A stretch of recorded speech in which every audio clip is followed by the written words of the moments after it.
So I'm sure you're wondering what that is, and I'll get back to that. But what I'd actually like to start with is smartwatches. And I'm sure many of you guys have heard of the Apple Watch. There's the $10,000 solid gold version that lots of people have heard of. But a while ago, before the Apple Watch got popular, there was a smartwatch called the Pebble. And the Pebble was a cheaper smartwatch. It was actually in the earlier days of smartwatches. It was a lot less expensive than ones that had come out then. And it actually, it launched on Kickstarter, right? So I wanted a Pebble because I thought smartwatches were really cool and people were just starting to get into them. But getting something from Kickstarter was often a really complicated, really difficult process. You had to get it shipped to you. Companies weren't always reliable. So I decided I would be able to find a way around that. And actually today, Pebble has done other smartwatches, such as the Pebble Time Steel and the Pebble Time Round. So they've kind of evolved from there, and that's actually what I'm wearing on my wrist now today. Right, so different smartwatches. At one point I decided I was going to build my own smartwatch. I figured I could do one better than that. So I went, I got all the components, I got all the materials, I put it together, and this is what I had assembled. And I called it the Barracuda. It was an invention of my own. Getting the components together, programming it was pretty straightforward for me. It's something I like doing a lot. However, getting the case for the smartwatch was a more difficult process. I could use cardboard or maybe recycle a container, but it wouldn't really be that great. And that's where I used 3D printing to actually put it together. So the case for it, I printed a bunch of prototypes and eventually I had a working model. This, what you see here, is my electric longboard. So it's something I built myself, and the mount that actually connects the motor to the longboard is also 3D printed. So I did multiple iterations of that until I had a working model and I attached it together.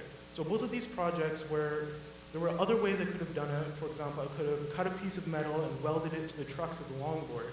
But instead, I used 3D printing to make my projects better and enhance them.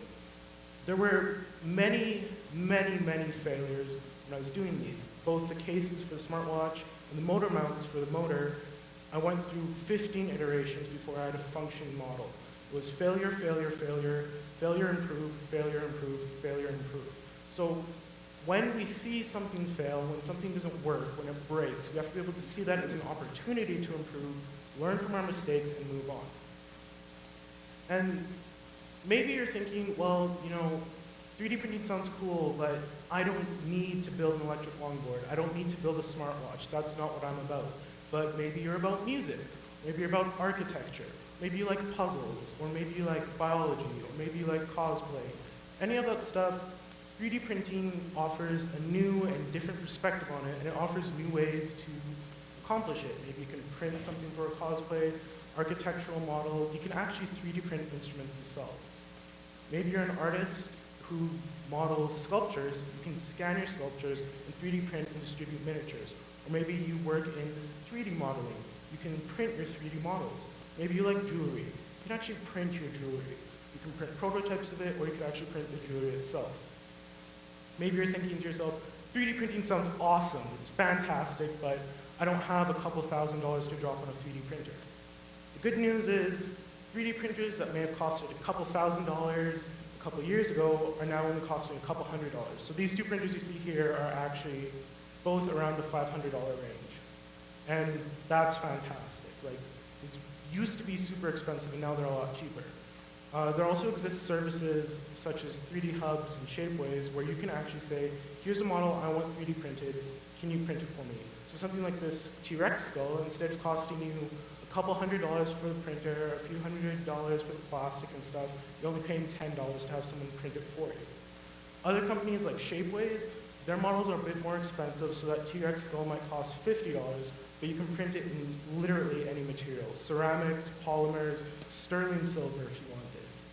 So beyond just 3D printing, there are tons and tons of new technologies that are being invented every day, and they're more accessible now than ever to us. It's important that we take advantage of them and use them. So maybe in your next project, give 3D printing a try, or 3D modeling, any of that stuff. Thank you.